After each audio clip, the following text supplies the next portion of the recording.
शंखनाद में आपका स्वागत है। जम्मू कश्मीर में 2 चरण का मतदान हो चुका है। तीसरे आखिरी चरण का मतदान बाकी है, जिसमें राज्य की बची हुई 40 सीटों पर वोटिंग होगी। लेकिन इस आखिरी चरण में जो चुनावी लड़ाई का फोकस है वो कश्मीर से हटकर जम्मू की तरफ आ गया है, क्योंकि जम्मू की 24 सीटों पर वोटिंग होगी और कश्मीर की 16 सीटों पर। अब जम्मू के इन 24 सीटों पर या जम्मू के इस इलाके में जो मुख्य तौर पर बीजेपी और कांग्रेस ही आमने सामने हैं। ये 2 मुख्य पार्टियां हैं जो मुख्य प्रतिद्वंदी हैं, क्योंकि पीडीपी और नेशनल कॉन्फ्रेंस का जो प्रभाव का इलाका है वो कश्मीर रहा है, तो जम्मू में बीजेपी और कांग्रेस ही आमने सामने होते हैं। लेकिन पिछले चुनाव से अलग इस बार परिस्थितियां बदली हुई है। 370 हटा है, 35 से हटा है और नए वादे हैं, नई बातें हैं। तो इसमें दोनों दलों की क्या स्थितियां हैं, किन सीटों पर लड़ रहे हैं, कहां पर इस वक्त किस हालात में है, कैसे इस वक्त प्रचार चल रहा है, इस पर बात करेंगे।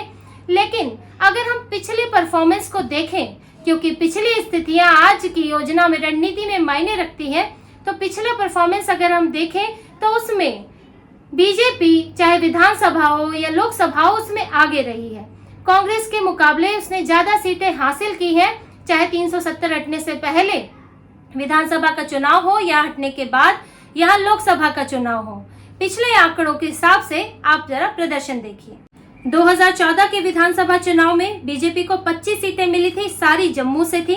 कांग्रेस को 12 सीटें मिली थी, जिनमें 5 जम्मू से, 3 लद्दाख से, 4 कश्मीर से सीटें थी। बीजेपी को जिन इलाकों से सीटें मिली, डोडा, रामबन, रियासी, उधमपुर, कठुआ, सांबा, जम्मू, जहां जम्मू में सबसे ज्यादा 9 सीटें मिली। कांग्रेस को रामबन, रियासी, पुंछ से सीटें मिली। ये सब जिले हैं जहां से उन्होंने सीटें हासिल की। इसके अलावा लोकसभा चुनाव की बात करें जो अभी 2024 में गए हैं 370 हटने के बाद, तो वहां उस चुनाव में बीजेपी ने 2 सीटें हासिल की उधमपुर से, और जम्मू से कांग्रेस के हाथ में एक भी सीट नहीं आई।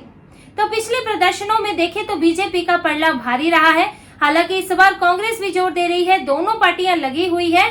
पर अगर हम एक एक करके पार्टियों के इस वक्त की कोशिशों पर अगर हम बात करें कि किस तरह से प्रचार चल रहा है, क्या उनकी संभावनाएं हैं, तो बीजेपी के लिए जहां वो 25 उम्मीदवार, बीजेपी के पहले 25 विधायक यहां से थे, तो बीजेपी के लिए शुरुआत में कहा जा रहा था कि एंटी इनकम्बेंसी है, 25 विधायक हैं, लोग अब कुछ बदलाव भी चाह सकते हैं।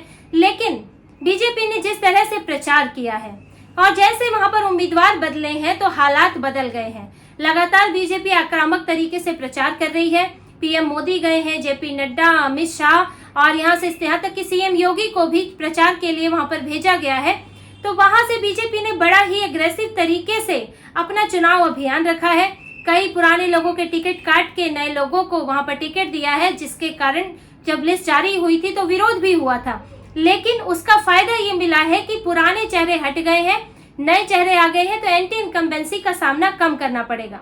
इसके अलावा वहां सीटें भी बढ़ गई हैं, 43 सीटें हैं, पहले 37 सीटें हुआ करती थी। तो कुछ नई सीटों पर बीजेपी ने जो नई सीटें बनाई हैं उनके अपने समीकरण है। इसके अलावा बीजेपी जो छोटी पार्टियां हैं उनको भी अपनी तरफ करने की कोशिश में है। जैसे एकम सनातन भारत दल है, उसके अंकुर शर्मा है, जो बीजेपी के लिए थोड़ी मुसीबत पैदा कर रहे थे। जम्मू में अपने उम्मीदवार उतारे थे, 24 उम्मीदवार, लेकिन उन्होंने चुनाव से ठीक पहले बीजेपी में शामिल हो गए, बीजेपी में अपनी पार्टी का विलय कर दिया। अब वो हिंदूवादी पार्टी थी जम्मू की, जो कि वोट काट सकती थी, लेकिन अब वो बीजेपी का हिस्सा बन गई है। तो बीजेपी के खिलाफ जो चीजें जा रही थी उन पर बहुत हद तक बीजेपी ने काम किया है, और इसलिए यहाँ पर अभी बीजेपी के लिए हालात थोड़ा बेहतर है, क्योंकि जम्मू पर उसका फोकस है। कश्मीर से बीजेपी को बहुत उम्मीदें नहीं है, इसलिए सिर्फ 19 उम्मीदवार उतारे हैं, और उसमें भी घाटी की जो सीटें हैं, जो एसटी सीटें हैं, राजौरी, पुंछ, अनंतनाग तक जो अनुसूचित जनजाति की सीटें हैं, वहां पर बीजेपी को उम्मीद है, इसलिए वहां पर उम्मीदवार उतारे हैं। लेकिन सारा फोकस जम्मू में है। 35 सीटें हासिल करने का लक्ष्य है, 4-5 सीटें कश्मीर से आ जाए तो उससे बीजेपी बहुमत के करीब पहुंचना चाहती है। अब अगर कांग्रेस की बात करें तो कांग्रेस ने यहाँ पर गठबंधन के साथ चुनाव लड़ रही है। तो कांग्रेस के साथ एक सबसे बड़ी उस कांग्रेस के साथ दिक्कत ये हो गई है कि वो सभी सीटों पर चुनाव ही नहीं लड़ रही है। 43 में से सिर्फ 25 सीटें हैं और 4 सीटें ऐसी हैं जो फ्रेंडली हैं। अब 29 सीटें कुल मिला के जो है कांग्रेस और उसके सहयोगी लड़ रहे हैं, तो उसमें से 13 सीटें ऐसी हैं जिन पर बीजेपी को कोई कंपटीशन नहीं है। बीजेपी के सामने कांग्रेस है ही नहीं, तो एक तरह का वॉकओवर है। ऐसा लगता है जैसे कांग्रेस जो है वहां पर ठीक से चुनाव लड़ना ही नहीं चाहती।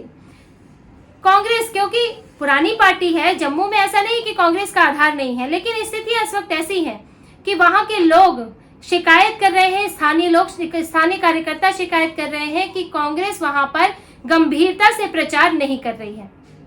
राहुल गांधी सिर्फ अभी तक 4-5 रैलियां कर पाए हैं, इसके मुकाबले बीजेपी ने 30 रैलियां की हैं। कांग्रेस के पास कोई स्टार प्रचारक नहीं है, सिर्फ राहुल गांधी है। बीजेपी के पास कई स्टार प्रचारकों की लिस्ट है। तो स्थानीय नेताओं में नाराजगी चल रही है, संगठन में निराशा का माहौल है। कांग्रेस का आधार कम नहीं है, लेकिन जब संगठन ही उत्साहजनक नहीं होगा तो वहां पर आपके लिए प्रचार कौन करेगा। तो ये बड़ी समस्या कांग्रेस के लिए आ रही है। वहां पर इस वक्त 2 फेज का चुनाव हो चुका है, राहुल गांधी सिर्फ 4-5 बार गए हैं।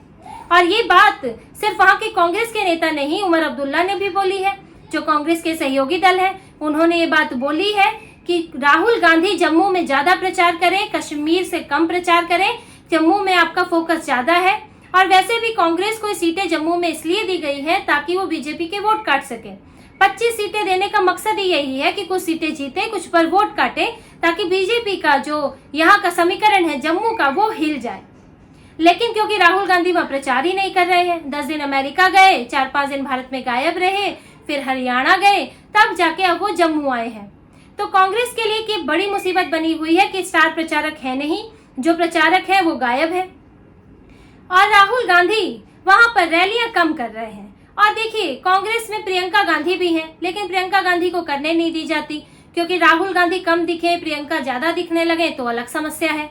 सोनिया गांधी भी जा सकती हैं, बीमार हैं, पर एक आध रैली कर सकती हैं, चिट्ठी तो भेजी सकती हैं, लेकिन वो भी नहीं हुआ। तो ऐसा लगता है कि कांग्रेस जैसे कि पहले ही हार मान के बैठी है, और वहां के कार्यकर्ताओं को भी लगने लगा है कि कांग्रेस की जो कोशिश है वो पूरी नहीं है। और राहुल गांधी की इस तरह के वहां से इस तरह से जैसे उन्होंने छोड़ दिया है, उससे वहां के संगठन के लिए अब मुश्किल पैदा हो गई है। कार्यकर्ताओं में उत्साह भरना मुश्किल हो गया है, क्योंकि बड़े नेता जाते हैं, भीड़ खींचते हैं, लोगों को, स्थानीय कार्यकर्ताओं को कुछ करने का मौका मिलता है। और सिर्फ यही बात नहीं है, कांग्रेस के साथ सीटों के बंटवारे की भी समस्या है। टिकट बंटवारा जो हुआ है उसमें कुछ समीकरणों का, जातिगत समीकरणों का ध्यान नहीं रखा गया। जैसे कि कांग्रेस में जहां पे ब्राह्मण और महाजन आबादी ज्यादा है, वहां पर सिर्फ 2 ब्राह्मणों को टिकट दिए गए, महाजन को टिकट ही नहीं दिया गया। बाद में एक बानो महाजन जो है उनको जो है एक्टिंग वर्किंग प्रेसिडेंट बनाया गया, वहां पर भरपाई करने की कोशिश की गई, लेकिन इस तरह की भरपाई से जो पहले नुकसान हो जाता है उससे बचा नहीं जा सकता। और कांग्रेस के साथ ये भी समस्या आई, गुलाम नबी आजाद जो है कांग्रेस से अलग हुए हैं, वहां पर वो भी उनके वोट काट सकते हैं। और गुलाम नबी आजाद से जुड़े कुछ लोग वापस आना चाहते थे, क्योंकि उस वक्त शुरुआती दौर में गुलाम नबी आजाद बीमार बताए गए, इनएक्टिव हो गए, तो कुछ लोग कांग्रेस में आना चाहते थे, लेकिन उन्हें नहीं लिया गया, जिसके कारण 2 लोग जो है उसमें से वो अब निर्दलीय उम्मीदवार उतर गए हैं। तो कांग्रेस के सामने देखिए, एक तो सिर्फ 25 सीटों पर लड़ रही है, दूसरा वहां पर आपके सामने कई निर्दलीय हैं, आपकी ही पार्टी टूटी हुई है, फिर तीसरा आपके जो है वहां पर स्टार प्रचारक वो नहीं आ रहे हैं, राहुल गांधी नहीं आ रहे हैं। तो समस्या बड़ी है। कांग्रेस को जो जम्मू में उसका आधार बन सकता था वो उसको भी खो रही है। पहले ही आप 5 सीटें जीते थे, लोकसभा में तो आप खत्म ही हो गए। तो ये बड़ी चुनौती है कांग्रेस के सामने जम्मू में, जहां बीजेपी की पूरा एंटी इनकम्बेंसी से फायदा मिल सकता था, लेकिन लगता है कि वो मौका कांग्रेस ने गंवा दिया है। और अब यहाँ 25 में से वो 10 सीटें भी हासिल कर ले तो बड़ी बात होगी, क्योंकि उसके अपने संगठन के लोग ही यही बात बोल रहे हैं कि कांग्रेस जो है वॉक ओवर दे रही है।